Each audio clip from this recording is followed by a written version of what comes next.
The ballroom of the Plaza Hotel shimmered under golden chandeliers that looked like floating crowns. Laughter and clinking champagne glasses echoed off the marble floors. Every guest there wore power like perfume. Men in tailored suits, women in glittering Dior gowns, and Grace Whitmore in a pale blue maternity dress, holding her belly as if it were her only armor. Her husband, Ethan Vale, stood across the room with his assistant, Sienna Brooks. Grace had heard the whispers before. The late nights, the text messages that stopped when she walked in, the cold shoulder at breakfast. But tonight, seeing them together, the truth wasn't whispered anymore. It was flaunted under crystal light. Sienna laughed too loud, her manicured fingers tracing Ethan's sleeve as if to claim him. Grace tried to stay calm. She was 7 months pregnant and her doctor had warned any shock could trigger contractions. She took a slow breath and stepped closer, her heels trembling beneath her. "Ethan," she called softly. Heads turned. Ethan froze for a second, then forced a smile that didn't reach his eyes. "Grace," he said, his tone dry, "you shouldn't be here." "I had to," she whispered. "You haven't answered my calls for 2 days." Sienna rolled her eyes, her lips curling in disdain. "Oh, please, don't make a scene," she said. "You're embarrassing him." Grace's heart thudded. "Embarrassing him?" She repeated. "He's my husband." The room went still. Guests pretended not to watch, but their curiosity crackled in the air. Ethan's hand tightened on his glass. "Grace," he muttered, "let's not do this here." But Sienna stepped forward, her smile sharpening like broken glass. "You really don't get it, do you?" she hissed. "He's with me now. You're just—" The sound came before the words finished. Smack! Gasps sliced through the music. The echo of Sienna's palm against Grace's cheek filled the hall. Grace's head snapped to the side, her hair falling loose. For a moment she didn't move. Her face burned, her heart raced, the world swayed. Ethan didn't rush to her. He didn't even flinch. Instead he gave a small, almost amused smile, and a short, cruel laugh. "She had it coming," he said. That laughter broke something inside her. Grace felt the baby shift violently, a sharp pain cutting through her stomach. Someone whispered, "Is she okay?" But no one stepped forward. Phones lifted, cameras recorded. The humiliation was now eternal. Grace stumbled, clutching her belly. Blood stained her light dress, spreading like ink. Sienna backed away, startled now, not by guilt but by fear of scandal. And Ethan? He just stood there, watching until the ballroom doors opened. A sudden hush fell. Security men in dark suits cleared a path. A tall, silver-haired man entered, eyes like winter steel. Everyone recognized him. The billionaire no one expected to see. Grace turned weakly toward him, whispering through tears, "Dad?" And that was the moment the entire room realized. Hell had just arrived wearing a tailored suit. The sound of her own heartbeat drowned everything else. Grace Whitmore stood frozen under the chandeliers, one hand gripping her swollen belly, the other touching her burning cheek. The slap still rang in her ears. Around her, people whispered, pretending to care while secretly filming. Champagne glasses trembled in their hands, not from sympathy but anticipation. Sienna Brooks stood tall beside Ethan, her red lips twisted into satisfaction. "You see?" she whispered loudly enough for the nearest tables to hear. "That's what happens when you don't know your place." Grace's throat tightened. "My place?" she repeated softly, her voice cracking. She could taste iron on her tongue. "My place is with my husband." Ethan exhaled like a man annoyed by noise. "Grace, please," he said, rubbing his temple, "don't turn this into drama." That word, drama, stabbed deeper than the slap. Grace blinked rapidly, her vision blurring. "You watched her hit me," she said, shaking. "You laughed." Ethan's smile was cold. "You're emotional. You always twist things." A ripple of awkward laughter passed through the crowd. Grace wanted to scream, but her voice came out as a whisper. "I'm pregnant with your child." Sienna stepped closer, her perfume sweet and suffocating. "Then maybe focus on being a mother," she sneered, "because you clearly failed at being a wife." That did it. Grace's knees buckled. The pain in her abdomen sharpened, like something tearing inside. Her breath came short, fast. She stumbled backward, her back hitting the corner of a table. A glass toppled, spilling champagne that mixed with the blood now trickling down her thigh. Someone gasped, "She's bleeding!" But no one moved.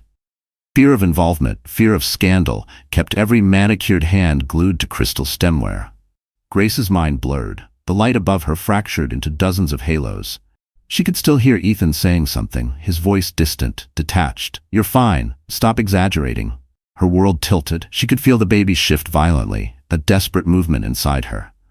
Her hands trembled as she tried to steady herself. "Breathe, Grace. Please, for the baby." "Ethan," she whispered. "Help me." He didn't. He just stared, lips pressed into a thin line, a man cornered by embarrassment, not love.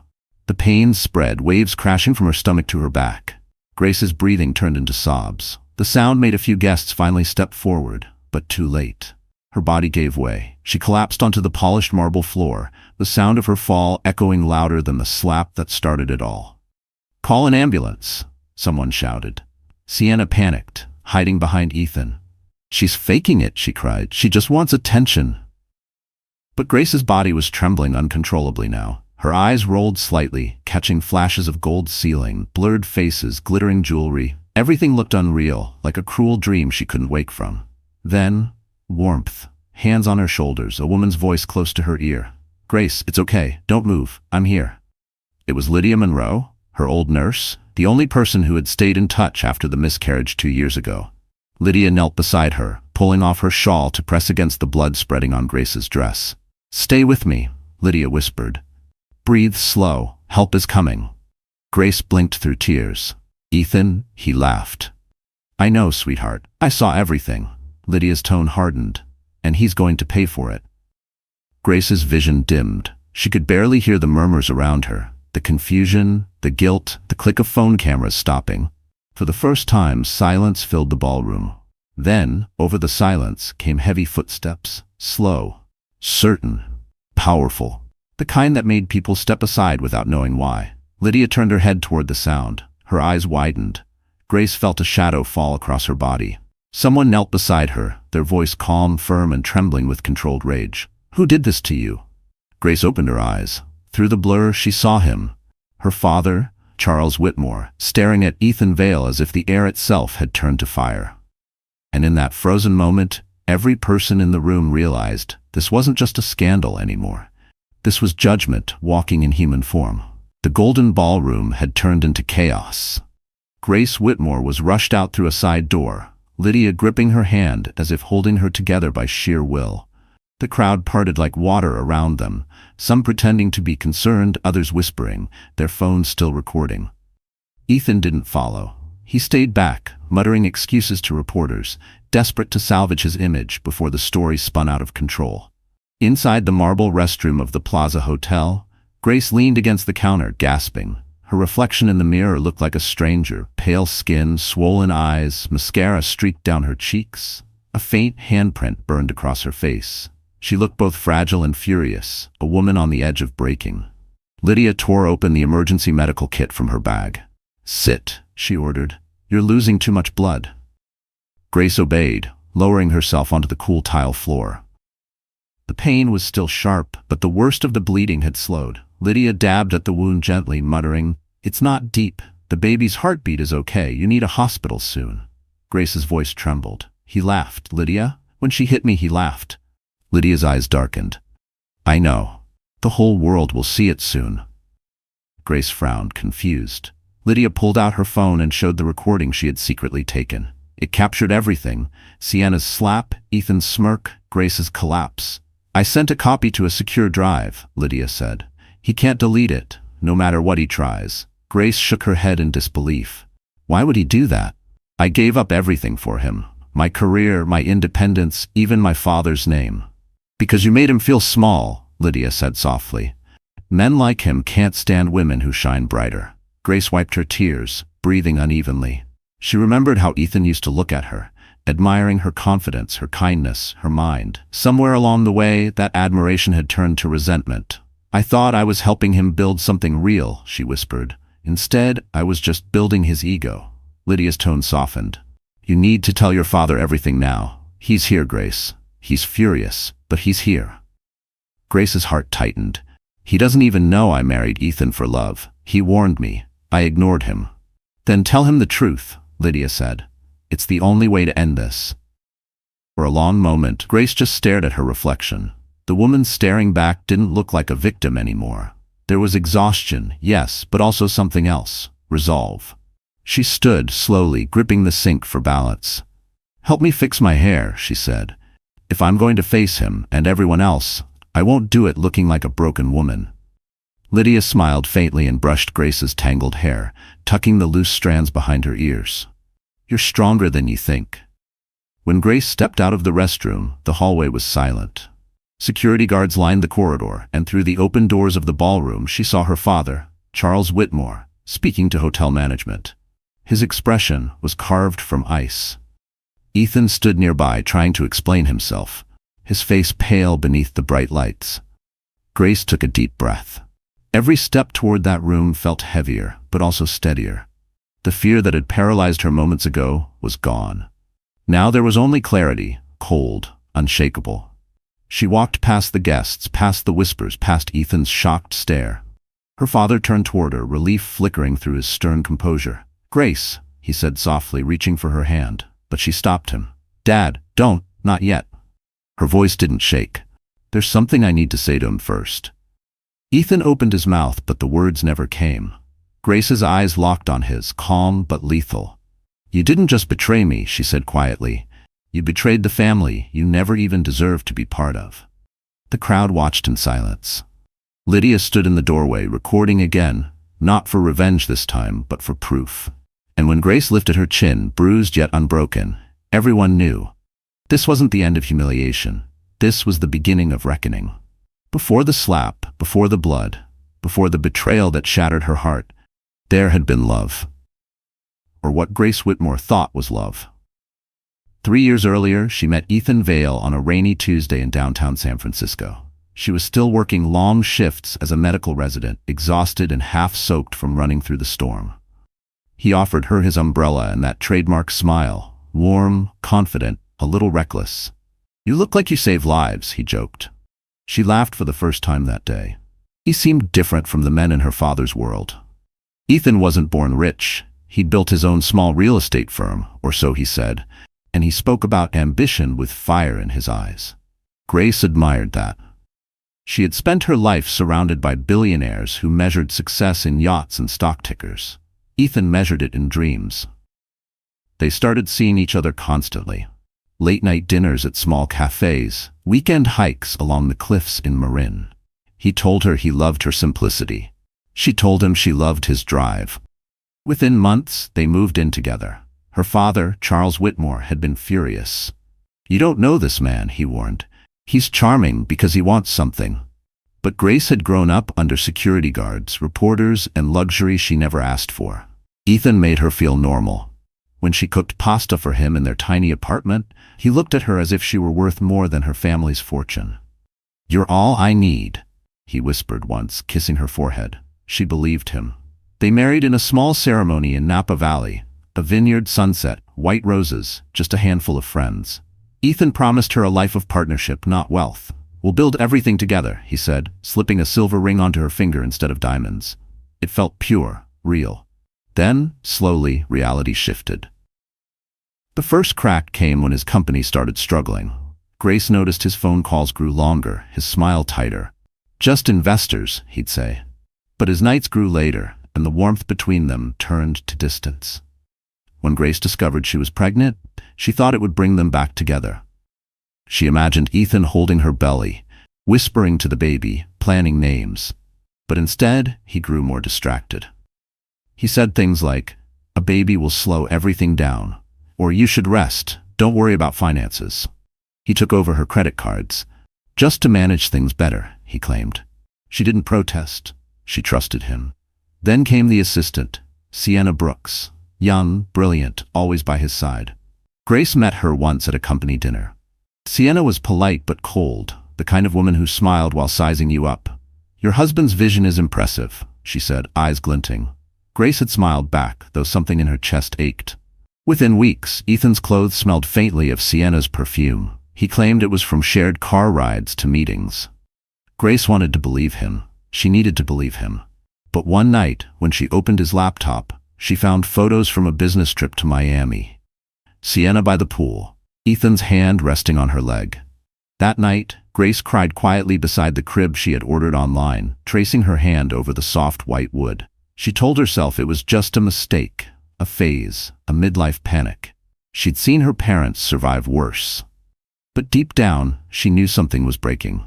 Still, she stayed, because she was pregnant, because she wanted her child to have a family, because love, once blind, had turned into a cage she didn't know how to leave. She didn't tell her father. She didn't tell anyone. She wore long sleeves to hide the bruises of exhaustion, not violence. She smiled at charity events beside Ethan, convincing everyone, and herself, that everything was fine. But standing there in that bathroom at the Plaza Hotel, staring into her bruised reflection, she finally saw the truth her father had seen from the start. Ethan never wanted a partner. He wanted a trophy he could break without consequence. The change didn't happen overnight. It was slow, almost invisible at first, like a crack spreading under fresh paint. Grace Whitmore could pinpoint the moment Ethan Vale started to slip away, but not the reason. Maybe it was when his first big project failed, or when investors pulled out, or when he realized her last name, Whitmore, carried more power than his entire company ever could. In the beginning, Ethan had been grateful. He used to kiss her hands after long days and tell her, "You're my luck." But when the market turned and his deals collapsed, that gratitude curdled into resentment. "You don't understand what pressure is," he snapped one night, pacing their living room. "You've never had to fight for anything." Grace had blinked, stunned. She'd spent her life working 12-hour hospital shifts, dealing with dying patients, earning every title without her father's help. But Ethan didn't want truth. He wanted pity. It became a pattern. Every failure was her fault. Every argument ended with her apologizing. When she tried to talk about the baby, he changed the subject to money. "We can't afford to slow down now," he'd say. "I need investors, not diapers." That's when he started bringing Sienna Brooks everywhere. Meetings, lunches, even charity events. "She's efficient," he told Grace. "You could learn something from her." Grace felt herself fading from his world. Her clothes hung looser. Her phone barely rang. He kept her occupied with doctor's appointments and nursery planning, while he spent nights working late. When she asked about the company's finances, he brushed her off. "Let me handle it. You just focus on the baby." She didn't know he was already mortgaging their apartment to cover debts. The more desperate Ethan became, the more he blamed her. He stopped touching her gently.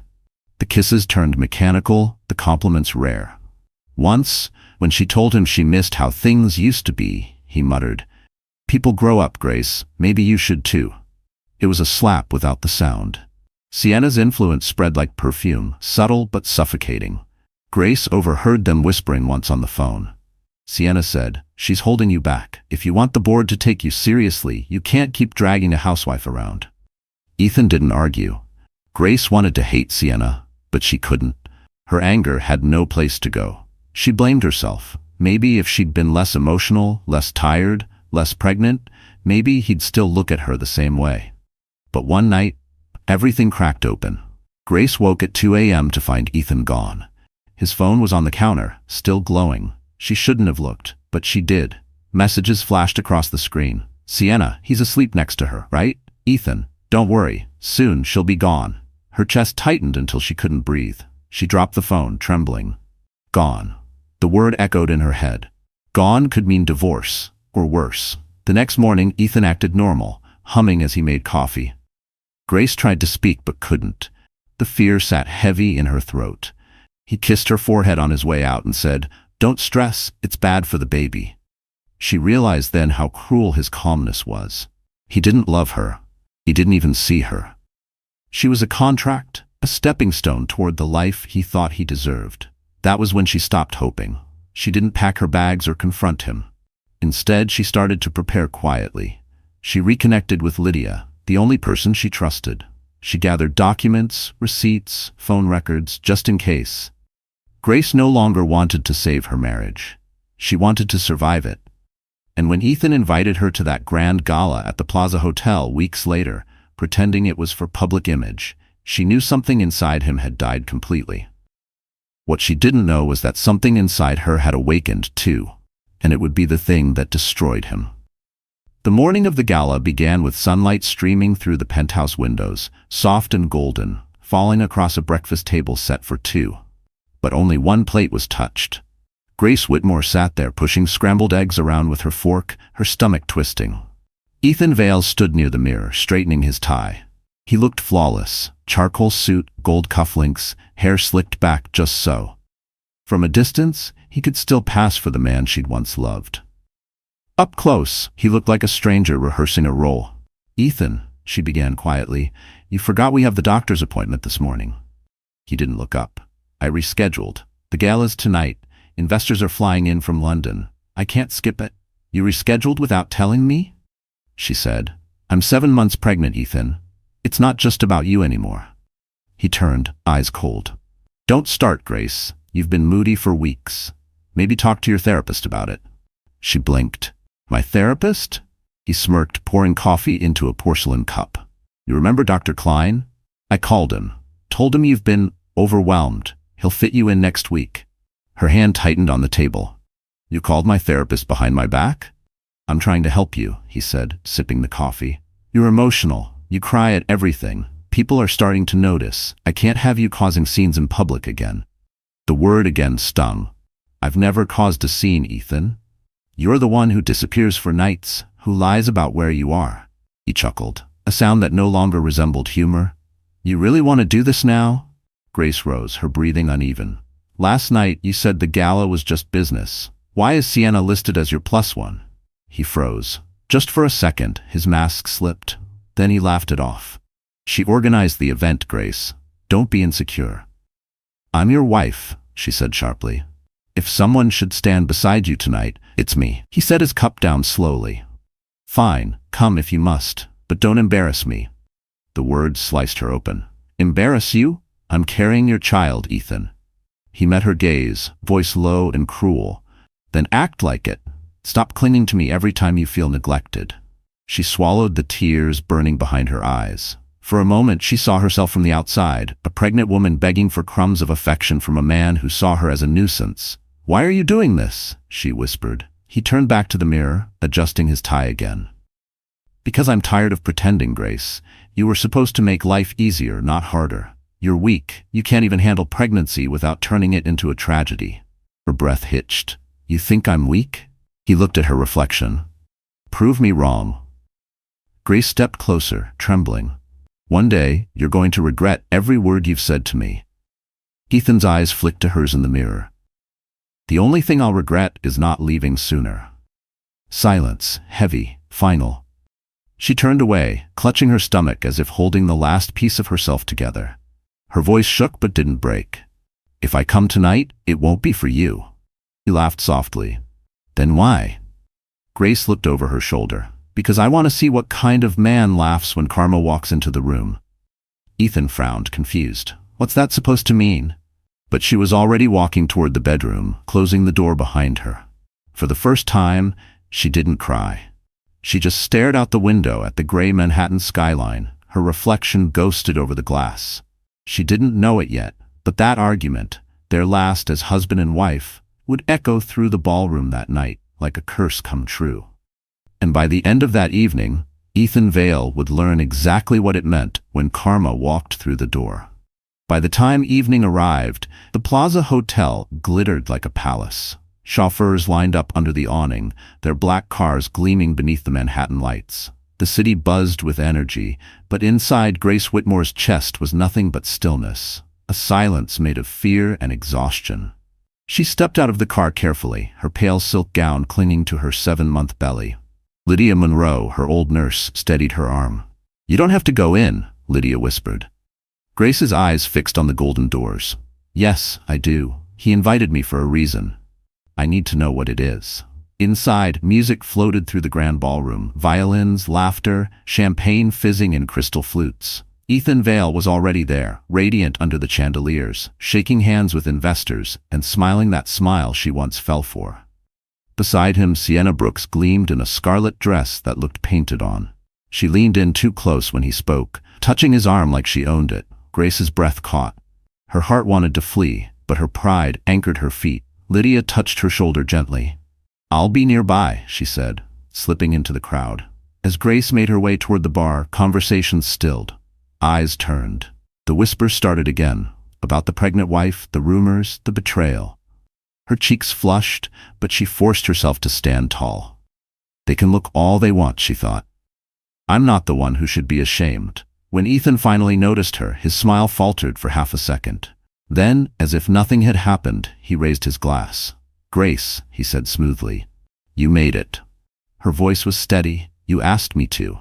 He guided her toward a group of men in tailored suits. Gentlemen, this is my wife, Grace Whitmore. She's been feeling under the weather, but I insisted she come. Under the weather. That's what he called the sleepless nights. The bleeding, the loneliness. Grace smiled faintly, hiding her rage. Sienna appeared behind Ethan, her perfume announcing her before her words did. Oh, Grace, she said sweetly, you look so brave. Grace met her eyes. And you look so uninvited. The men chuckled awkwardly, shifting their drinks. Ethan shot Grace a warning glance, but she ignored it. For the first time, she wasn't afraid of his anger. Then, the host tapped the microphone. Ladies and gentlemen, please welcome Ethan Vale, CEO of Vale Developments. Applause filled the room. Ethan released Grace's hand and stepped onto the small stage. His speech began smoothly. Numbers, vision, promises. But Grace barely heard him. Her mind replayed his words from that morning. You're weak. Prove me wrong. She looked around the room, realizing this event wasn't a business gala. It was a performance. He wanted investors to see him as powerful, untouchable. Grace's presence was part of the act, the loyal wife, smiling for the cameras. Sienna joined him on stage halfway through, laughing into the microphone as she presented a new corporate partnership. The audience clapped politely. Ethan wrapped an arm around her waist, too long, too familiar. The photographers caught it instantly. Grace's hands shook. Her vision blurred with humiliation and disbelief. This wasn't just betrayal anymore. It was annihilation of her dignity. She tried to step back, but a wave of dizziness hit. The pain returned, sharp and low.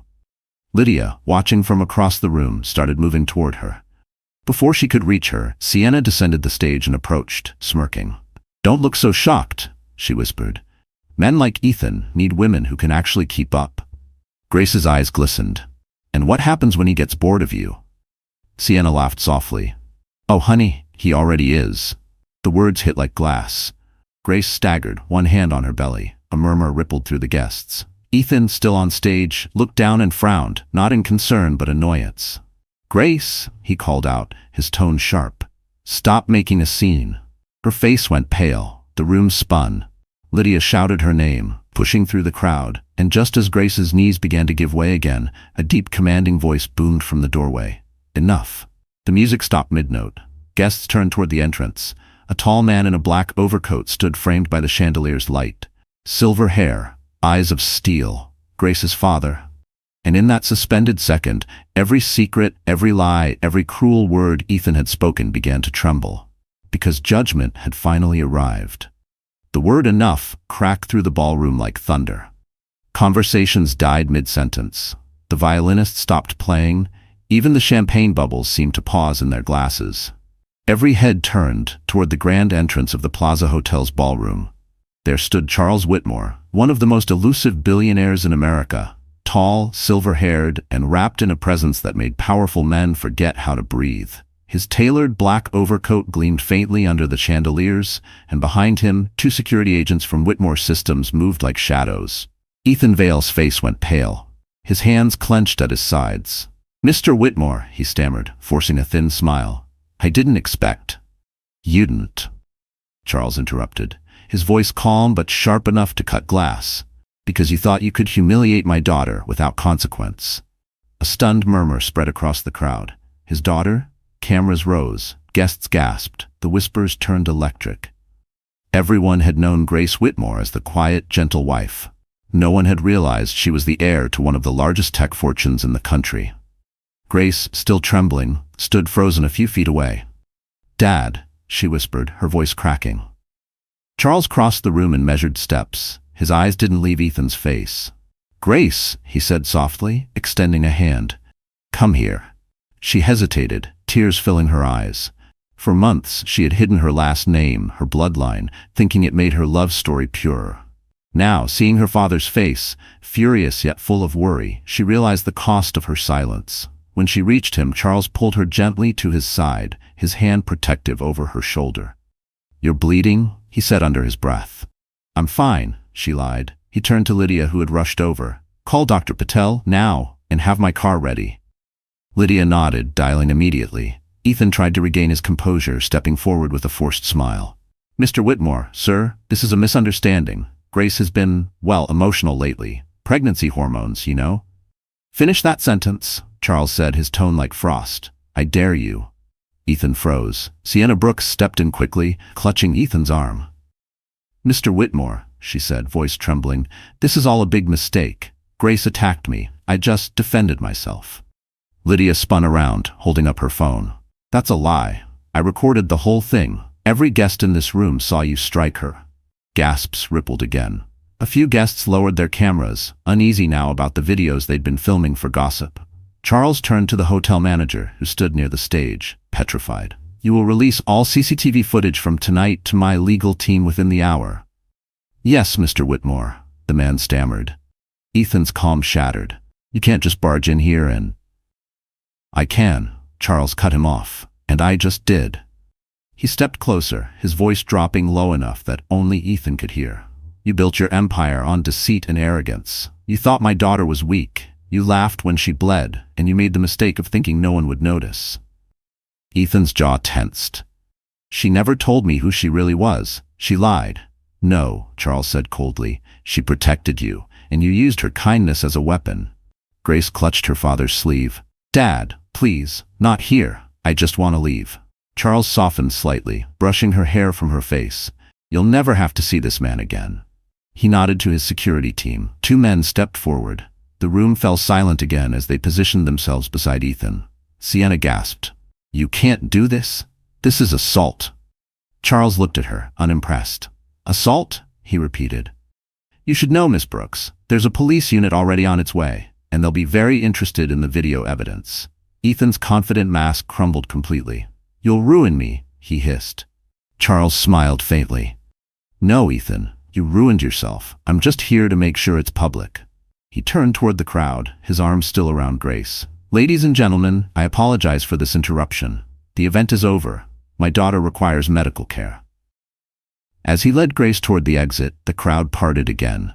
This time in reverence, not gossip. Cameras stayed low. Even the chandeliers seemed dimmer. Ethan stood frozen on the stage, watching his empire begin to crumble in real time. And as the golden doors closed behind Charles Whitmore and his daughter, everyone in that room understood one thing. Power wasn't loud. It was silent, precise, and merciless when it finally struck. The black Mercedes Maybach glided through the Manhattan night, its tinted windows reflecting streaks of city light. Inside, the atmosphere was thick with silence. Grace Whitmore sat in the back seat beside her father, her trembling hands pressed over her belly. Lydia sat opposite, watching her pulse closely, her phone still buzzing from notifications. Videos of the gala already spreading like wildfire. Charles Whitmore's jaw was tight, his voice low. The doctor will meet us at the townhouse. I've already called your security detail in Palo Alto. You're leaving New York tomorrow. Grace's eyes filled with tears. Dad, please. No, he said sharply, then paused, seeing the way she flinched. His tone softened. You need rest, not headlines. But if I leave now, Grace whispered, he'll twist the story. He'll make it look like I'm unstable. Charles turned his gaze toward the window, watching skyscrapers blur past. He can't twist what the world already saw. Lydia lifted her phone and showed the trending tag, the Plaza Slap. The video had hit over 500,000 views in an hour. The comments were furious, demanding justice for Grace Whitmore. One read, "She's pregnant," and he laughed. "Lock him up." Grace winced. "I didn't want this kind of attention." "You didn't choose it," Lydia said softly. "They did." The car slowed to a stop outside the Whitmore townhouse on East 74th Street. Guards were already stationed at the gates, journalists flashing cameras from across the street. Charles stepped out first, commanding presence, cutting through the noise. "No statements tonight," he told the reporters coldly. "There will be legal action. That's all you need to know." Inside, the warmth of the townhouse wrapped around Grace like a blanket. The faint scent of jasmine from her late mother's garden still lingered in the air. She hadn't been here in over a year. As Lydia helped her sit on the couch, Charles poured a glass of water, setting it beside her. "I failed you," he said quietly. Grace shook her head. "No, I failed myself. I thought love meant staying quiet. Charles sat across from her, his face shadowed. Grace, when your mother died, I made a promise to protect you from men like Ethan Vale. Arrogant, ambitious, hollow. I saw it in his eyes the first time he shook my hand. Grace smiled sadly. You always see everything. Not this. Not the blood on my daughter's dress. Her hand moved to her stomach again. The baby kicked earlier, she said faintly. Maybe it means we're okay. Lydia crouched beside her. The baby's strong. You just need rest. Charles rose and spoke into his phone. Find out which firms still work with Ethan Vale. I want his accounts frozen by morning. His voice was steel now. No one humiliates my family and walks away rich. Grace's eyes widened. Dad, don't destroy him like that. He turned to her, his expression unreadable. He already destroyed himself. I'm just clearing the wreckage. Meanwhile, across town in the penthouse Ethan once called home, chaos erupted. Dozens of missed calls, his investors withdrawing one by one. Sienna Brooks sat on the couch scrolling through social media, panic rising. It's everywhere, she said, her voice shaking. They're calling you a monster. Ethan grabbed the phone and slammed it onto the counter. It'll blow over. I'll spin it. Say she overreacted, that it's a smear campaign. Sienna stared at him. You don't get it. That's Charles Whitmore's daughter. The man owns half the tech companies in the country. You're done. He shot her a glare. Not if I can get to the press first. Sienna hesitated. And say what? That your pregnant wife faked a breakdown while bleeding on the floor? For the first time, Ethan didn't answer. He just stared out at the Manhattan skyline, the lights reflecting in his glass of whiskey like sparks of a life burning out. Back at the townhouse, Grace lay on the couch, her eyes heavy but restless. Her father stood by the window, phone pressed to his ear, orchestrating silent retribution. Lydia dimmed the lights, whispering, Sleep, honey. Let him fight for you now. And as the city outside buzzed with the scandal of the year, Grace's last thought before sleep was not anger. It was relief. For the first time in years, she wasn't the one defending herself. Justice had finally picked a side. When Grace Whitmore woke up the next morning, sunlight was pouring through the tall windows of her father's townhouse. For a moment, she forgot everything. The slap, the blood, the humiliation. Then the memory crashed back like a cold wave. The sound that replayed in her head wasn't the slap, it was Ethan's laughter. That sharp, dismissive laugh that told her she was nothing. She sat up slowly, one hand over her stomach. The baby kicked gently, alive, resilient. Lydia entered quietly with a tray of oatmeal and tea. How are you feeling? She asked. Grace managed a faint smile. Like I survived a war. Lydia sat beside her. You did, and the world knows it. She turned her phone toward Grace. The headlines were everywhere. CEO Ethan Vale publicly humiliates pregnant wife. The Plaza scandal. Billionaire's daughter attacked by husband's mistress. Grace's heart sank as she scrolled through the articles. The comments were relentless. People choosing sides, dissecting her life. They're making it entertainment, she whispered. That's what they do, Lydia said gently. But you don't need to hide anymore. Downstairs, Charles Whitmore's voice carried through the hall, steady and authoritative. Freeze all joint accounts. Suspend every line of credit tied to Vale developments. I want an emergency hearing by this afternoon. Grace descended the staircase slowly, clutching the railing. Dad, she said softly, please, don't turn this into revenge. Charles turned toward her, his expression unreadable. Revenge? No. This is protection. You gave that man trust and he used it to humiliate you. I'm only returning the favor, with interest. Destroying him won't change what happened, Grace said. He approached her, voice firm. But it will make sure it never happens again. Lydia stepped between them gently. She needs rest, not another battle. Charles exhaled and nodded. You're right. Then looking at Grace, he added softly, but when you've been a father long enough, you stop waiting for justice to come. You build it yourself. Across the city, Ethan Vale's empire was already crumbling. News networks looped the viral clip, the slap, Grace's fall, his laughter. His investors vanished overnight. His office voicemail was flooded with cancellations. In his penthouse, Ethan paced like a trapped animal. It's just a PR storm, he muttered. I can fix it. Sienna Brooks stood by the window, scrolling through her phone. You can't fix a reputation that's dead, she said flatly. He glared at her. You don't understand business. I understand survival. she snapped. And yours is over. Everyone's distancing themselves. Even the board wants you out. Ethan snatched the phone from her hand and read the message she'd received. Whitmore Industries now owns controlling shares in Vale Developments. His face drained of color. He bought me out? Sienna smirked slightly. No, he bought you. There's a difference. Ethan's breath came heavy.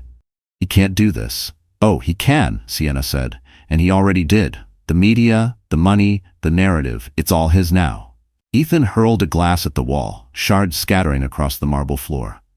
She planned this, he spat. Grace played the victim perfectly. Sienna crossed her arms. You hit rock bottom, and you still blame her? She's the one carrying your child, and you laughed while she bled. Don't you start, he growled. But Sienna didn't back down. You think she's weak, Ethan? Watch what happens when a woman like her decides she's done protecting you. Meanwhile, back at the townhouse, Grace sat near the window, gazing out at Central Park. Her reflection in the glass was calm but unfamiliar. She'd spent so long being quiet, obedient, forgiving. Now the silence inside her was something new. It was power. Her father entered quietly, holding a folder. Divorce papers, he said. I've arranged everything. You just have to sign. Grace looked at the pen resting atop the pages.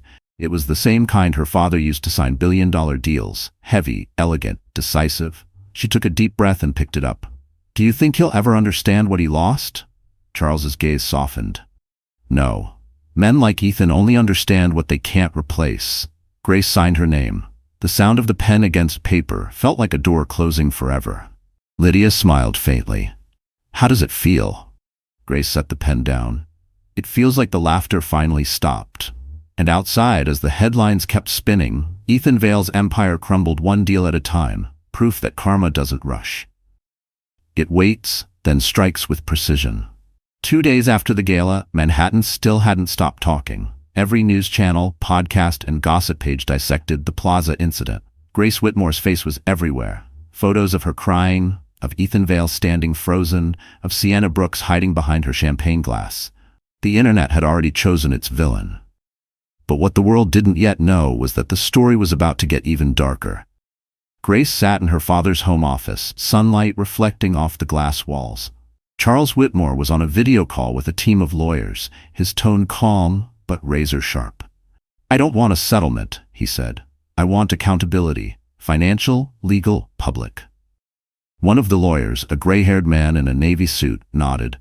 Mr. Whitmore, the footage Lydia recorded has already been authenticated, but we also found something else. Security cameras from the plaza.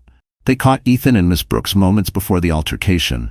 They were laughing, planning. Charles's eyes darkened. Send me the file. When the call ended, Grace hesitated. Dad, I don't want to drag this out. This isn't about dragging it out, he said quietly. It's about ending it right. Lydia entered holding a tablet. You should see this. She pressed play. The video began with Ethan and Sienna near the bar, their voices low, but the audio clear enough. She's coming tonight, right? Ethan, I told her to. She'll probably cry. Just keep it professional. Professional? Ethan, I'm not your PR stunt. If she acts out, I'll shut her down. Good. Just don't touch her. Cameras everywhere. Laughing. You think I care? Grace's stomach twisted. She had replayed that night in her mind over and over, wondering if it had been an accident. Now she knew it wasn't. It had been deliberate humiliation. Charles placed a steady hand on her shoulder. They scripted your pain, he said softly. Tears welled in Grace's eyes. Then we end the show. Lydia looked up from her phone. There's more. The board of Vale Developments just released a statement. They've suspended Ethan as CEO. The shareholders are demanding a public apology. Charles smiled faintly, the kind of smile that didn't reach his eyes. He won't apologize. Narcissists don't do humility. Across town, Ethan sat in his office surrounded by half-packed boxes. His phone buzzed nonstop. Lawyers, investors, journalists. Every notification felt like another nail in his career's coffin. Sienna stormed in, sunglasses covering her puffy eyes. The video's everywhere, she snapped. Do you realize what you've done? They're calling me your attack dog. Ethan glared. You were supposed to handle it, not ruin it. You told me to shut her down, she shot back. Now look at us. You've destroyed everything we worked for. He rose, slamming his fist on the desk. I built this. You were just decoration. Sienna froze, then laughed bitterly. You still think you're in control? Wake up, Ethan. Charles Whitmore owns your company now. You're nothing but an employee. He stared at her, disbelief morphing into panic. He can't. He already did, she interrupted. And tomorrow he's filing charges. For fraud, for assault, for emotional abuse. And guess what? I'm not going down with you. Ethan's face drained. What are you saying? I'm saying, Sienna whispered, pulling a flash drive from her purse. I recorded everything. Every call, every plan, every insult. And I've already sent it to his lawyers. Consider it my redemption. He lunged toward her, but she stepped back. You wanted a partner who could keep up, she said, smirking. Congratulations, I just outran you. She turned and walked out, leaving him alone with his shattered empire. That night, Grace stood by the window in her father's townhouse, watching snow begin to fall over Central Park. Lydia approached quietly. He's losing everything, she said. Grace nodded, her voice calm. Good. Maybe now he'll understand silence doesn't mean weakness. Charles entered the room, holding a folder. The DA's office wants your statement. Are you ready? Grace looked down at her swollen belly, feeling the baby kick softly. For the first time, she said, I am. And as the city slept under its blanket of snow, the evidence of Ethan Vale's cruelty spread like fire. Proof that no lie, no matter how polished, survives the truth forever. The next morning dawned gray and bitterly cold. Manhattan's skyline looked like steel against the winter fog, sharp, distant, merciless. Inside what remained of Vale Developments, the air felt the same. Desks were half empty, phones silent, and the once proud logo above the reception desk had been quietly removed overnight. Ethan Vale stormed through the corridor, coat flaring behind him. His assistant, a young man who'd once idolized him, avoided eye contact. Sir, he murmured, the board meeting starts in 5 minutes. Ethan's jaw clenched. They can wait for me. They owe me their jobs. But when he entered the boardroom, the room didn't stand for him anymore. The men and women who used to laugh at his jokes now looked away. At the head of the long glass table sat a familiar face, Charles Whitmore's legal representative, flanked by advisors. Mr. Vale, the lawyer said coolly, you no longer hold executive authority. Effective immediately, the company is under new management. Ethan laughed bitterly. You can't do this. This is my company. Correction, the lawyer said, adjusting his glasses. It was your company. Mr. Pass Whitmore acquired controlling interest yesterday. Your remaining shares are being liquidated to cover pending lawsuits. Ethan's chest tightened. You're bluffing. The lawyer slid a folder toward him. Inside were signatures. His own, forged by manipulation from a partner who had already turned against him. And at the very top, the letter of termination, bearing the company's official seal.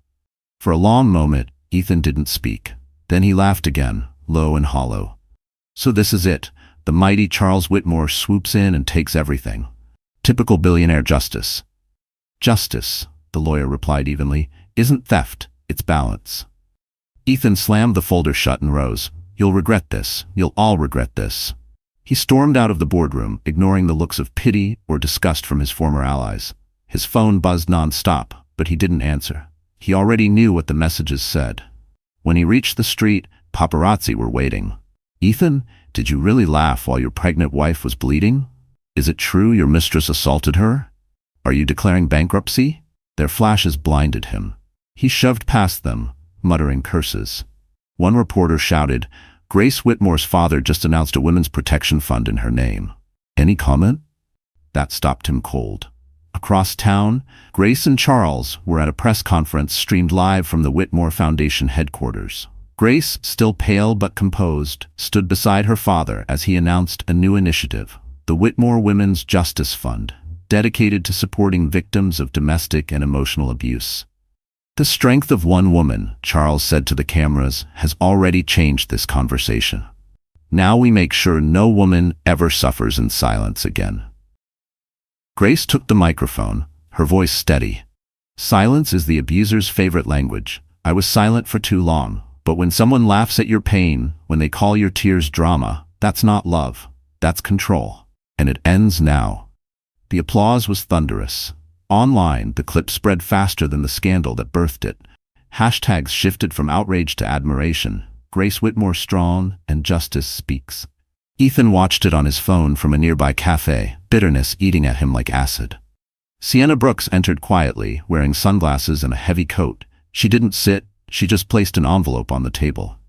"What's this?" he muttered. "My immunity deal," she said.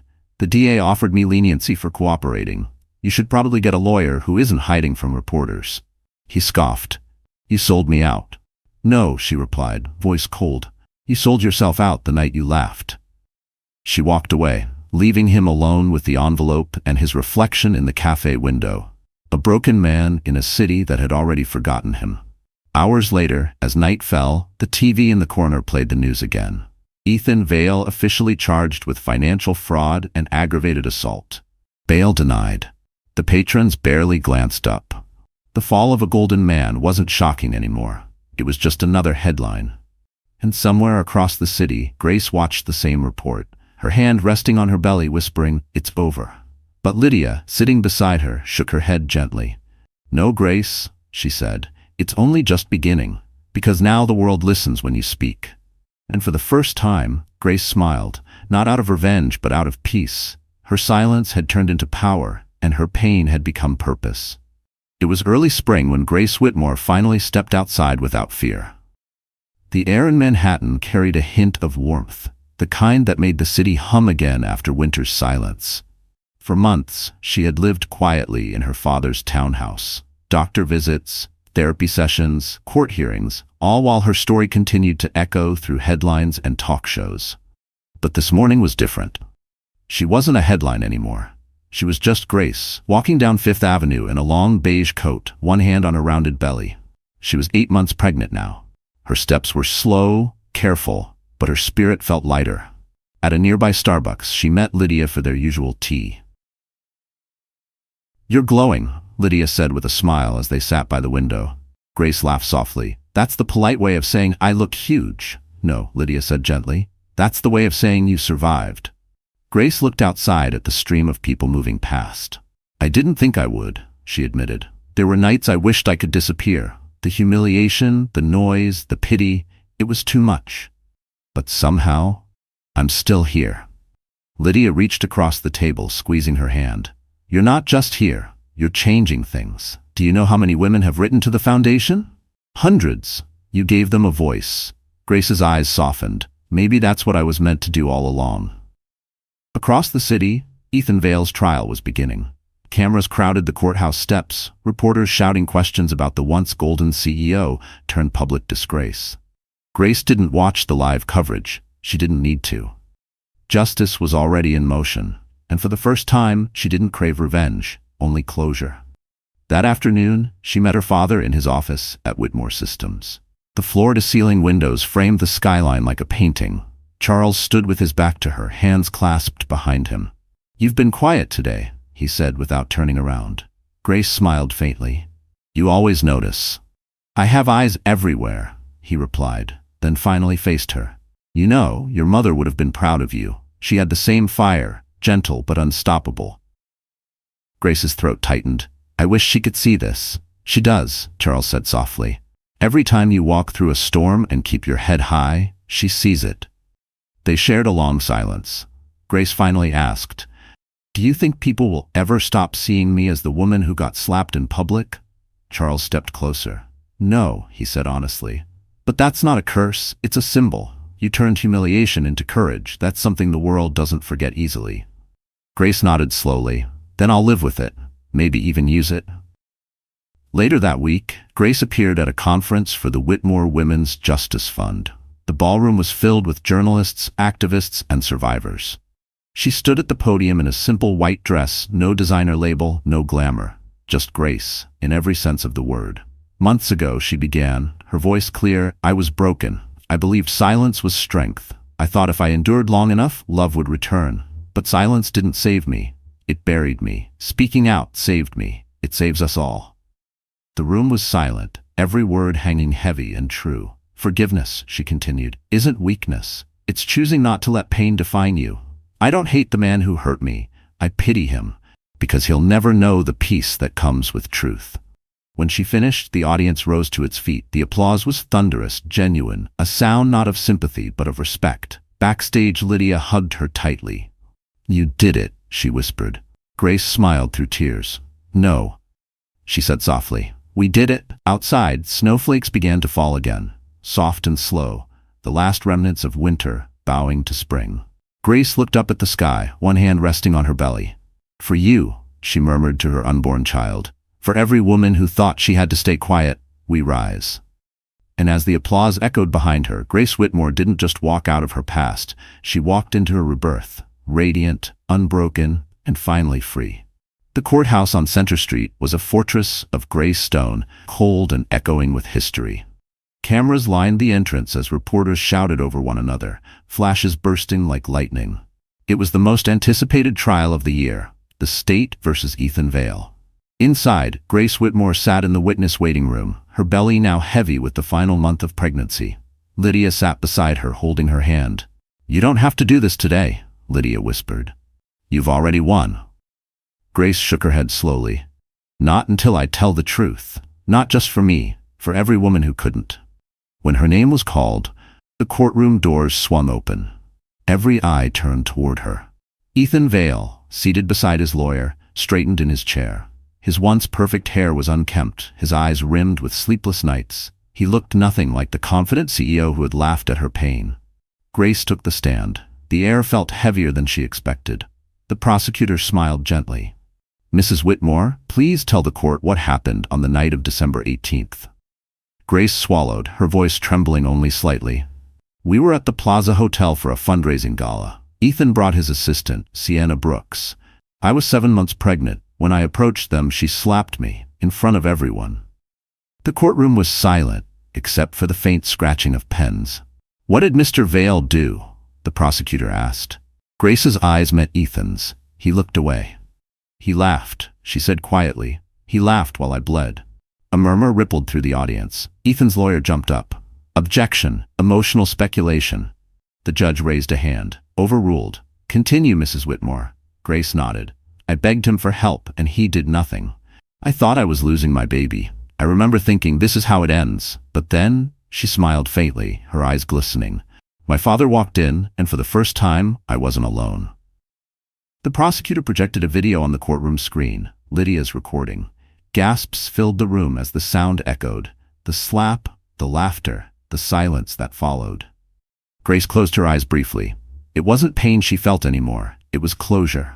The prosecutor turned toward the jury. "Ladies and gentlemen, this is not a marriage gone wrong. This is cruelty, broadcasted and denied.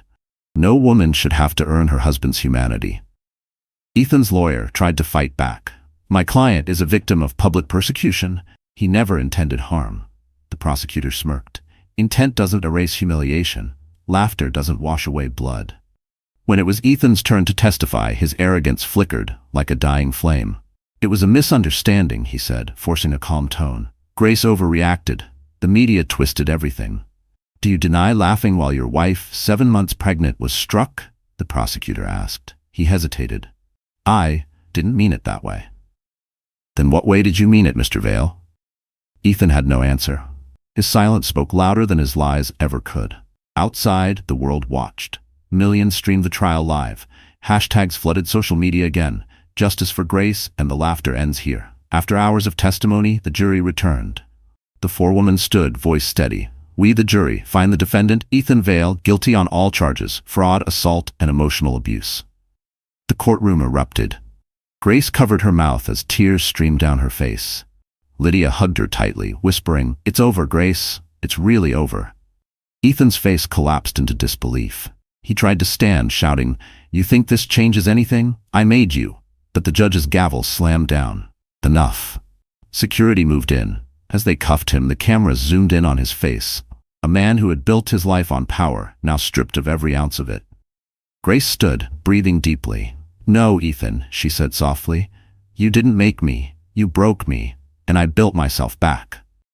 The words cut through the noise, landing like truth too sharp to deny. Outside the courthouse, sunlight broke through the clouds for the first time in days. Grace stepped into it, her coat billowing, her belly round, her head held high, and as the press shouted her name, she didn't flinch. The trial was over, but the rebirth of Grace Whitmore had only just begun. The verdict echoed in Ethan Vale's ears long after the courtroom emptied. Guilty. One word that had destroyed the empire he'd spent years building. He sat in a holding cell beneath the courthouse, the walls closing in on him. His tailored suit was rumpled, his hands shaking. For the first time in his adult life, no one answered when he called. No lawyers, no investors, no Sienna. Just silence. Upstairs, Grace Whitmore sat in a private conference room with Lydia and her father. The DA had offered her one final meeting with Ethan if she wanted closure before sentencing. Her father objected. "You owe him nothing," Charles said firmly. Grace stared out the window. "I don't owe him," she said softly. "But I need to see him one last time to end it my way." Charles hesitated. Then he nodded once. "I'll be waiting outside." The guards escorted Grace down the narrow hallway. Every step echoed off the tile. She clutched her belly protectively. Her baby's heartbeat, the only rhythm that steadied her. When she entered the small interrogation room, Ethan was already there, his wrists chained to the table. His eyes lifted slowly, bloodshot, desperate. He tried to smile. "Grace," he whispered, voice hoarse. "You look different." She sat across from him. "I am different." For a moment, neither spoke. The hum of the fluorescent light filled the space between them. "I never meant for things to go that far," he said finally. "You know me. You know I lose my temper, the pressure, the stress." "Don't," she interrupted quietly. "Don't turn cruelty into circumstance. You laughed, Ethan, while I bled." He swallowed hard. "I made mistakes, but I loved you, Grace. I still do." Her eyes didn't waver. "You loved control. You loved being admired. You loved the image of us until the image cracked." Ethan leaned forward, his chains clinking softly. "If you'd just given me another chance to humiliate me," she said sharply. "Another chance to make me feel small?" He winced. "I lost everything." Grace's voice softened, not out of pity, but truth. "No, Ethan, you lost everyone who saw through you. That's not everything, that's karma." His face twisted in bitterness. "You think you won because of your father's money? Without him, you'd still be nobody." She smiled faintly. "Maybe, but at least I'd still be human. You sold your soul long before you sold your company." Ethan's gaze darkened. "You'll regret this. The world moves on. Scandals fade." Grace stood, calm and poised. "Not this one, because it's not just mine anymore. Every woman who saw what you did, every woman who's ever been silenced, won't forget, and neither will your child." His head snapped up. "My child?" She looked at him steadily. "Our child, yes, but he'll never carry your name." The words hit harder than the verdict. Ethan's shoulders slumped, the last trace of arrogance fading from his face. "You can't erase me," he said weakly. Grace leaned closer, her voice a whisper. "I already have." She turned toward the door, her hand on her stomach, her posture regal despite the pain. "Grace," he called after her. "Wait, please, just tell me one thing. Why didn't you fight back that night? Why didn't you slap her back?" She paused, her back still to him. "Because I don't fight in the mud, Ethan. I rebuild above it." She walked out without looking back. The door shut with a heavy click. Outside, her father stood waiting. "Did you get what you needed?" he asked. Grace exhaled. "Yes, I saw the end of him." Charles placed a gentle hand on her shoulder. "No," he said softly, "you saw the beginning of you." As they stepped out into the sunlight, the courthouse behind them seemed smaller, almost insignificant. Grace looked up at the sky, feeling the wind brush against her face. The past was gone.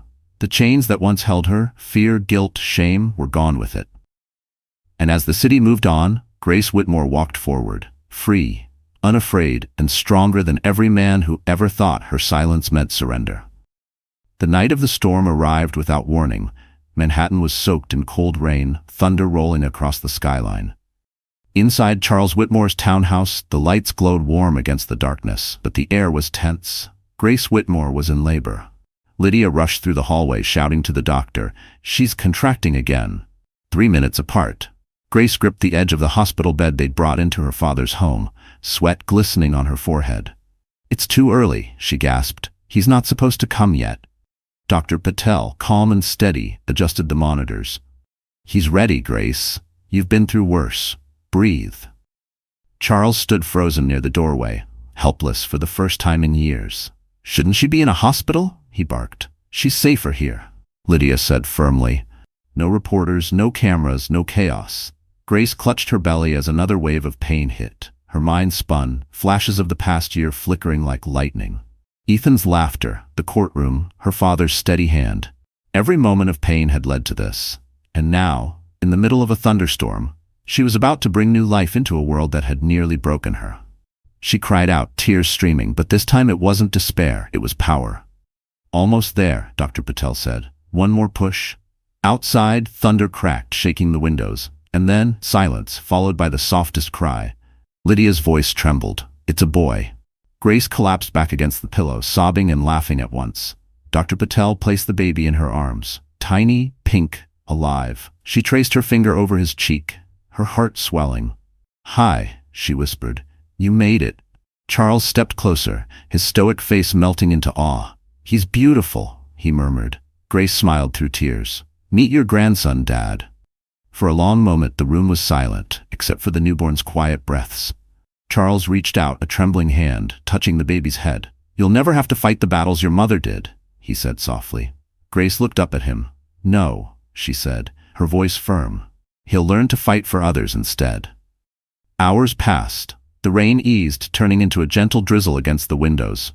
Grace held her son close, rocking him slowly. Lydia cleaned up the room, humming under her breath, the storm now a memory. Charles brought in a small velvet box and set it beside the bed. This was your mother's, he said. Inside lay a silver locket engraved with delicate initials. Grace opened it and saw a tiny photograph, her mother smiling, holding her as a baby. I thought this was gone, Grace whispered. I kept it, Charles said. I wanted you to have it when you found your strength again. I think you've more than earned it. Grace smiled faintly, fastening the locket around her neck. They'll know her through me, she said, glancing at her baby. Through us. Later that night, after everyone had gone to rest, Grace sat alone by the window. The city below shimmered with new life. She cradled her son, whispering softly, You don't know it yet, but you saved me. You reminded me that pain isn't the end, it's the beginning. She looked down at his peaceful face, so small, so unaware of the world's cruelty. I'll protect you, she promised, not by hiding you from the world, but by teaching you what love really is. In the distance, sirens wailed faintly, blending with the hum of the city. Grace leaned her head against the chair, eyes heavy but heart lighter than it had been in years. Lydia entered quietly, a smile spreading across her face. He's perfect, she whispered. Grace nodded. He is, and I'll make sure he grows up knowing that strength isn't loud. It's quiet, patient, and kind. Outside, the clouds began to part, and the first hint of dawn touched the skyline. Grace looked up, whispering a final vow. He'll never inherit your shadow, Ethan, only my light.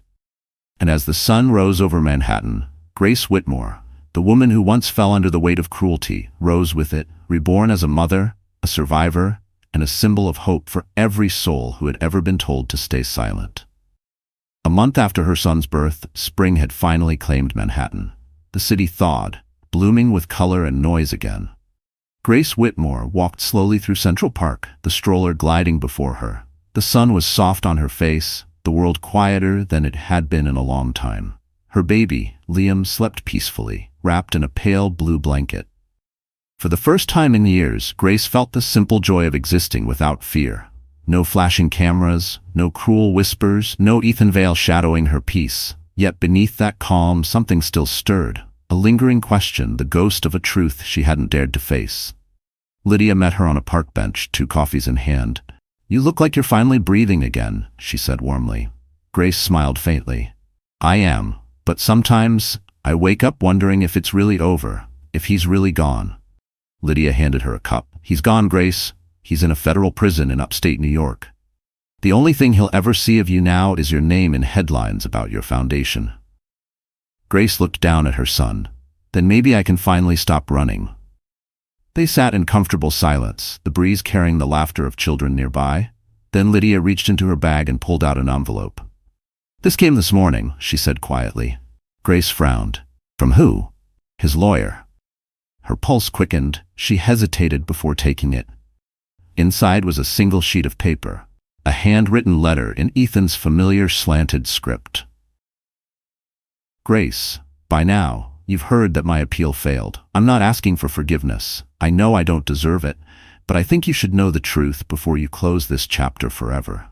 Sienna didn't just work for me. She was paid by one of my competitors to ruin me. to leak documents, to make the scandal explode. I thought I was in control. I wasn't. You were right about everything. I built an empire on lies and it swallowed me whole. There's one thing you should believe, though. I did love you. Maybe not the right way, but I did. And I hope one day our son knows I wasn't just a monster. Tell him I tried to change, even if I failed. Ethan. Grace read the letter twice. Her heart didn't race, it didn't break. It simply went still. He's still trying to rewrite the story, she murmured. Lydia nodded slowly. Do you want me to shred it? Grace folded the letter neatly and tucked it back into the envelope. No. He can have his words, but my son will never have his excuses. That evening, back at the townhouse, Grace sat in the nursery watching Liam sleep. The letter lay on the table beside her, untouched. She thought about what Ethan had written, about control, about love twisted into possession. Her father entered quietly, holding a glass of water.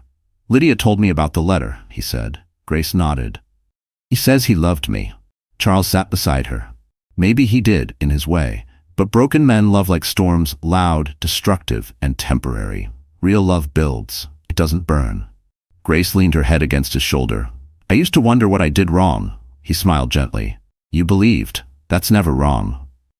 They sat in silence for a while, watching the rise and fall of Liam's tiny chest. The baby stirred, a soft coo escaping his lips. Grace reached down, brushing her finger against his hand. I want him to grow up knowing truth, not revenge, she said. I want him to learn that love doesn't hurt, that silence isn't safety, that kindness isn't weakness. Charles nodded. He will. Because he has you. Later that night, Grace burned the letter in the fireplace. The flames curled the edges of Ethan's handwriting, consuming every lie until nothing but ashes remained. She whispered into the fire, "Goodbye, Ethan." Then she turned to the window, where the city lights shimmered like distant stars. Liam stirred in his crib, and Grace smiled softly. For the first time, the past no longer haunted her. It bowed to her. And the truth, once her prison, had finally become her freedom. Summer arrived in Manhattan with golden skies and a new rhythm of life. The Whitmore townhouse, once heavy with silence and grief, now buzzed with laughter. Baby Liam had turned 3 months old, and his giggles filled the air like music. Grace Whitmore, once a name whispered with pity, had become a symbol of resilience. Her story was no longer about pain. It was about power. Every morning, she walked through Central Park with Liam in his stroller, greeting familiar faces, people who smiled, not out of curiosity but admiration. The world had changed how it saw her. Yet the real change was inside her. At the Whitmore Women's Justice Fund office, Grace stood by the window, watching volunteers sort through letters from women across the country. Some were handwritten, some printed from shelters or prisons, all carrying the same message. You gave me courage. Lydia entered, holding a tablet. You've been invited to speak at the Global Women's Summit in Los Angeles next month, she said. They want you to open the event. Grace blinked. Me? I'm not a politician or a celebrity. You're something better, Lydia said, smiling. You're proof. Grace hesitated, glancing at her son's photo on her desk. If I go, I'll have to take Liam. I don't want to leave him yet. Then take him, Lydia said simply. Let the world see what healing looks like.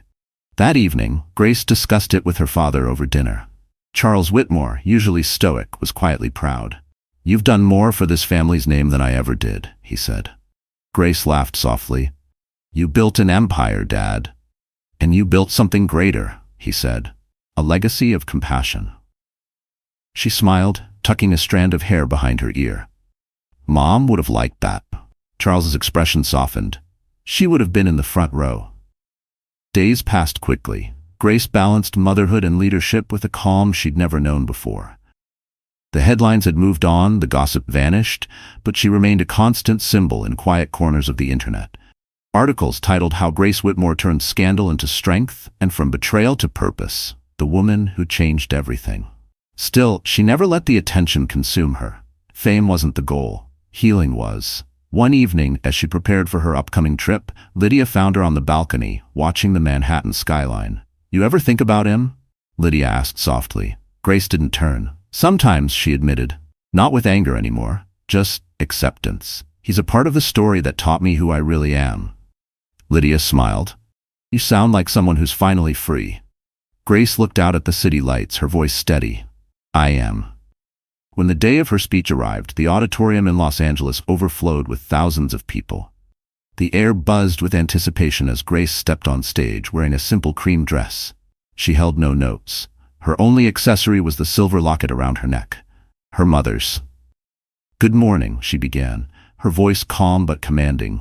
"A year ago I was defined by a slap, by humiliation, by silence. But what no one saw was the rebirth that followed. Pain doesn't end you, it introduces you to yourself." The crowd hung on every word. "I stand here today not as a victim," she continued, "but as a woman who learned that strength doesn't roar, it endures. And endurance is louder than cruelty." When she finished, the room erupted in applause. Cameras flashed, but this time, Grace didn't flinch. The spotlight no longer felt like exposure, it felt like purpose. Backstage, Lydia hugged her. "You were brilliant." Grace smiled, holding Liam in her arms. "No," she said softly, "we were." That night, back at the hotel, she stood by the window overlooking the city of angels, her son asleep beside her. The moonlight cast a soft glow across her face. She whispered to the sleeping child, "You'll grow up knowing that pain doesn't define us, it refines us, that forgiveness is strength and truth is freedom." Outside, fireworks lit the sky in celebration of the summit's closing ceremony. Grace watched them burst into color, her reflection shimmering against the glass.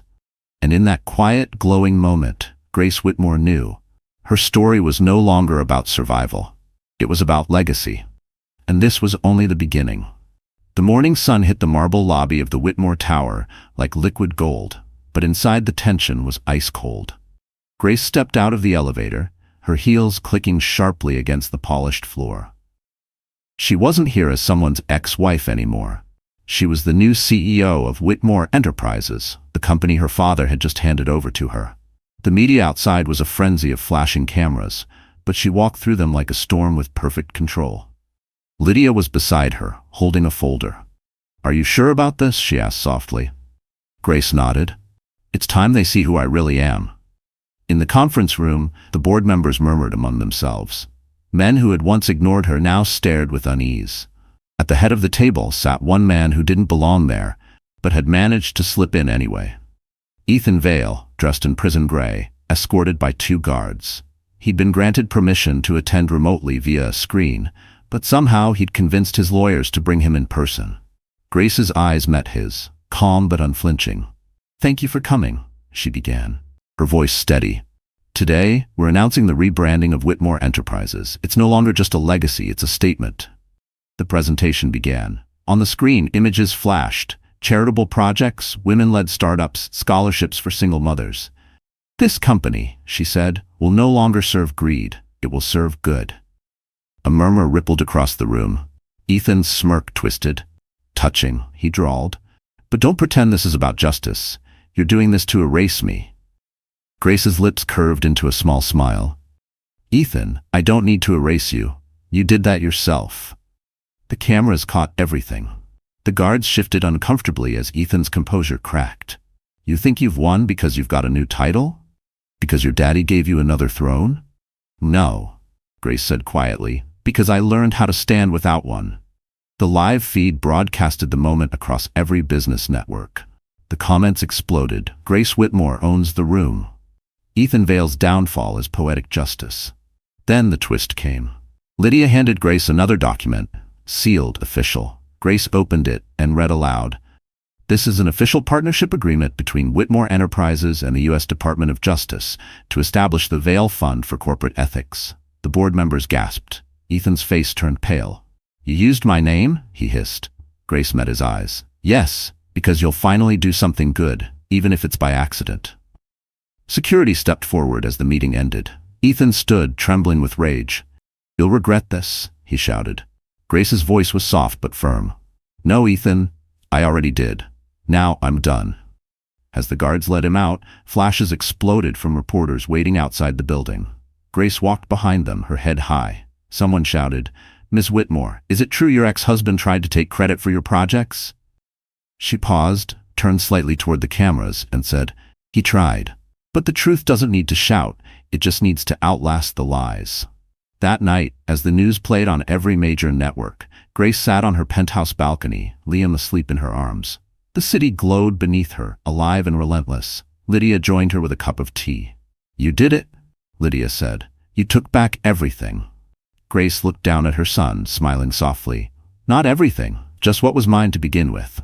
Below, the giant digital billboard on Fifth Avenue flashed the new slogan of Whitmore Enterprises: power, purpose, redemption. And for the first time, Grace felt at peace, not because she'd defeated her enemies, but because she'd rewritten the ending. A year later, spring sunlight filtered through the tall windows of the Whitmore Foundation's new headquarters in downtown Manhattan.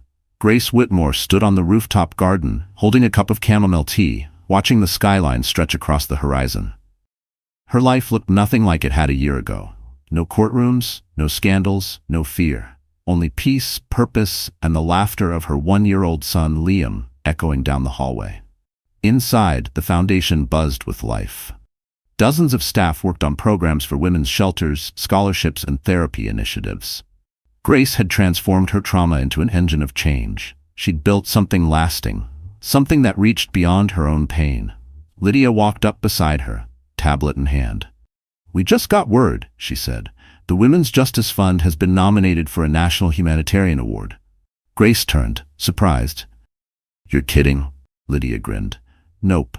They want you to attend the ceremony next month in D.C. The nomination is for courage in action." Grace smiled softly. "I never thought courage would come from falling apart."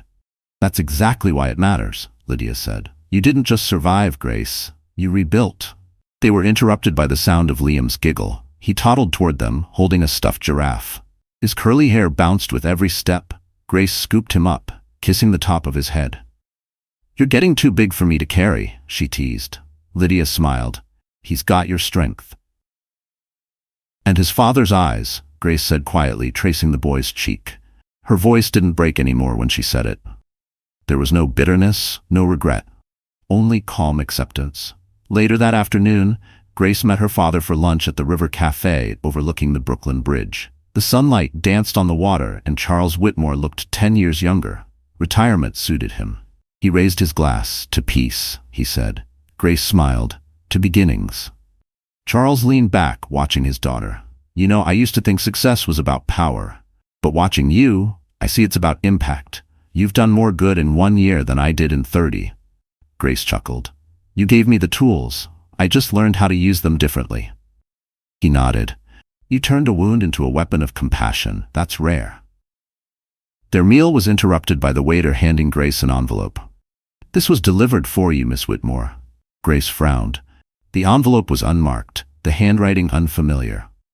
She opened it slowly. Inside was a small card handwritten in neat script. "I saw your interview.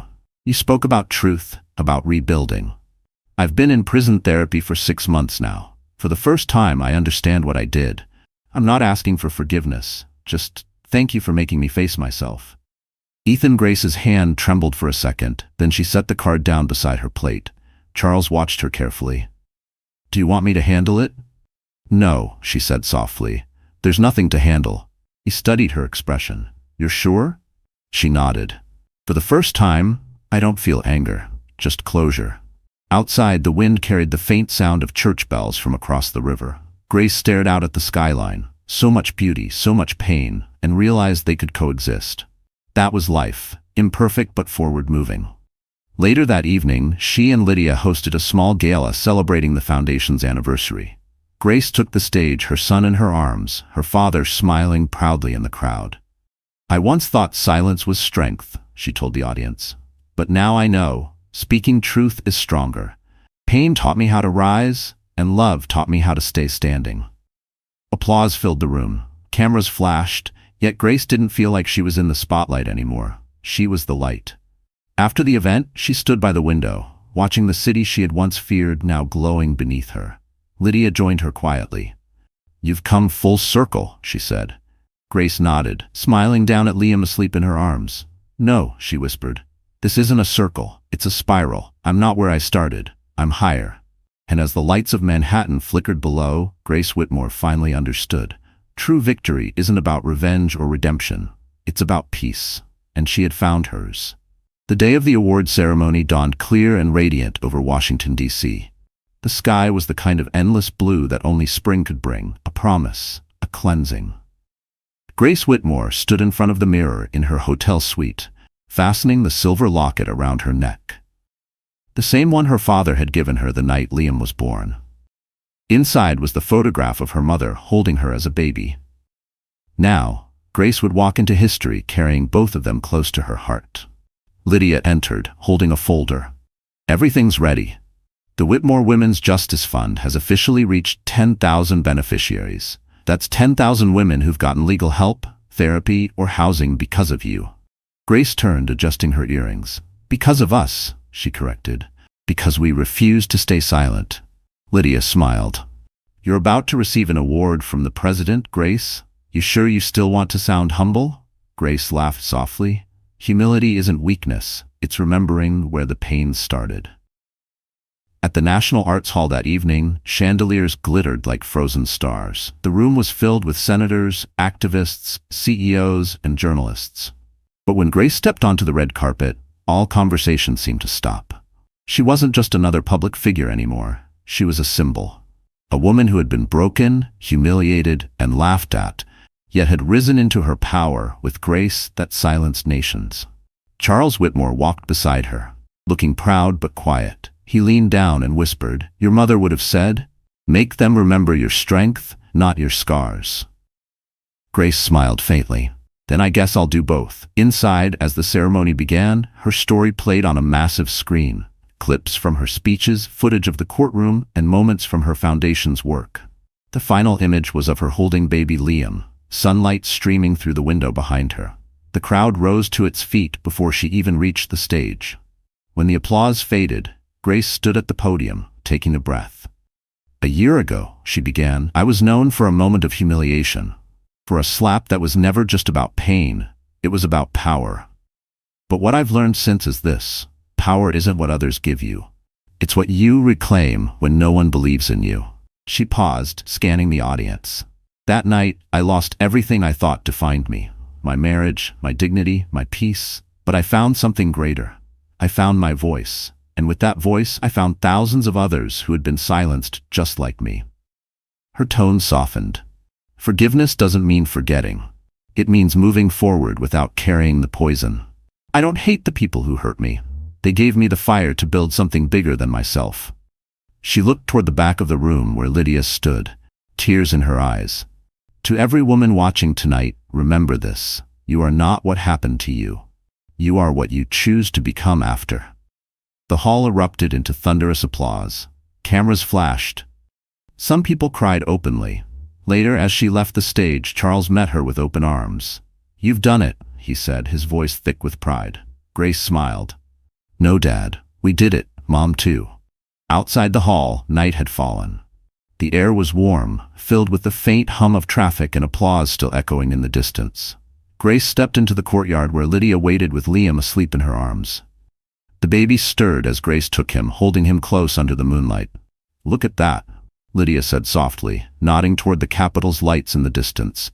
"That glow kind of looks like the start of something new." Grace kissed the top of Liam's head. "It is."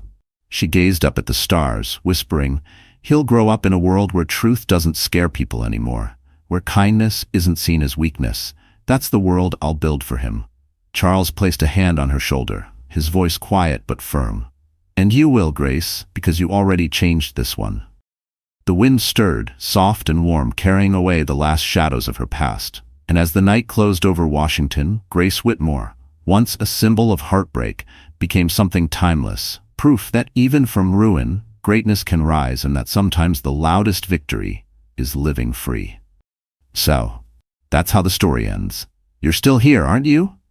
If you've stayed with me until this moment, then something in Grace's journey must have touched your heart in a quiet, personal way.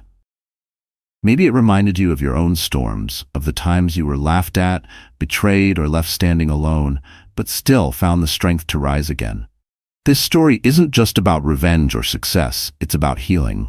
It's about learning, as the Stoics once taught, that what stands in the way becomes the way. Every pain, every fall, every humiliation, those weren't endings, they were beginnings in disguise. Marcus Aurelius wrote, "You have power over your mind, not outside events. Realize this, and you will find strength." Grace did exactly that. She stopped fighting for approval and started building peace within herself. So tonight, before you leave, I want you to remember this. Your silence can become your voice, your pain can become your purpose, and your story, yes, your story, can change lives too. If this journey moved you, don't forget to like, share, and subscribe. Somewhere out there, someone needs this message, and maybe you will be the reason they find it.